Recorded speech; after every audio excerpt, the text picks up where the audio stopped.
Assalamualaikum warahmatullahi wabarakatuh. Salam semangat buat kita semua. Saya Kartika Effendi dengan NIM 196510023 dari kelas 7A Akuntansi Manajerial akan mempresentasikan mengenai topik hubungan analisis biaya volume dan laba. Langsung saja kita ke pembahasan yang pertama. Oke, tentang pengertian hubungan analisis biaya, volume, dan laba. Hubungan analisis biaya, volume, dan laba adalah salah satu alat bantu untuk perencanaan jangka pendek yang mana analisis ini merupakan analisis terhadap hubungan ketiga elemen penting tersebut. Nah, adapun manfaat dari hubungan analisis biaya, volume, dan laba yang pertama, pengaruh perubahan biaya variabel dan tetap terhadap biaya. Kedua, besarnya kapasitas produksi yang harus dijual agar perusahaan tidak rugi.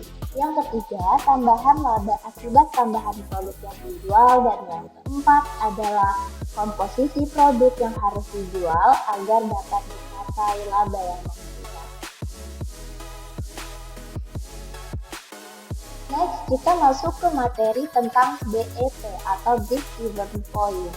Nah, untuk pengertiannya sendiri, BEP adalah suatu titik atau keadaan di mana perusahaan di dalam operasinya tidak memperoleh keuntungan dan tidak juga menderita kerugian. Jadi teman-teman, dengan kata lain, pada keadaan itu, keuntungan dan kerugian perusahaan sama-sama di angka 0.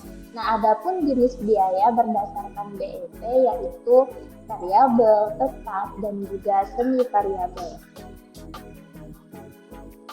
Adapun dasar anggapan dari break even point atau BEP, 1. Harga jual produk persatuan tetap sehingga menghasilkan penjualan dapat digambarkan dalam garis lurus.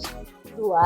Semua biaya dapat dikelompokkan dalam elemen biaya tetap dan variabel. 3.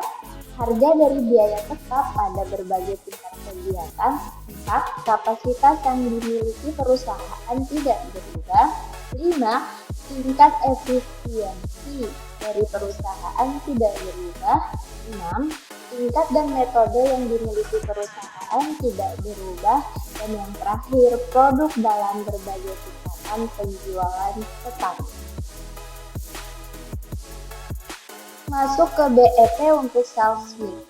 Sales mix atau bauran pemasaran menggambarkan perimbangan hasil penjualan antara beberapa macam produk yang dihasilkan oleh suatu perusahaan.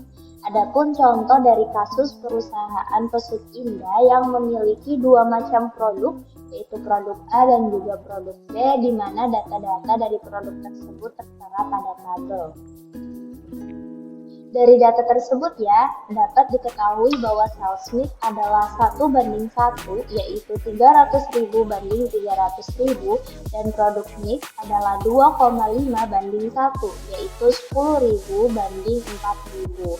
Adapun cara menghitung BEP rupiah total yaitu fixed cost dibagi 1 dikurang variable cost dibagi sales, sehingga memperoleh angka 360.000 untuk BEP rupiah total.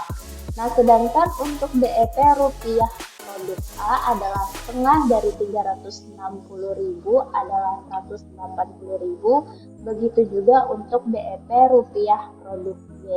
Untuk BEP unit produk A adalah 180.000 dibagi 30 rupiah adalah 6.000 unit, sedangkan BEP unit untuk produk B adalah 180.000 dibagi 75 rupiah sebesar 2.400 unit.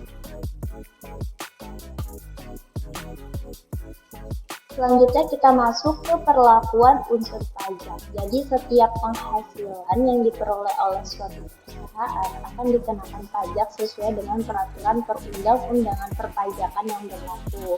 Berikut adalah contoh dari kasus Salmon, yang dimana perusahaan tersebut menghasilkan hanya satu macam produk, di mana teman-teman bisa fokus ke tarif pajak sebesar 25%.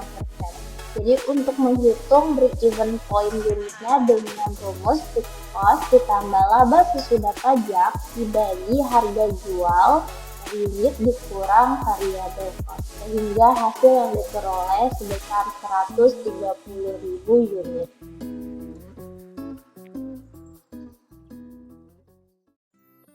Baik, mungkin cukup sekian presentasi yang dapat saya sampaikan. Semoga bermanfaat untuk teman-teman semua. Kurang lebihnya saya mohon maaf. Wassalamualaikum warahmatullahi wabarakatuh.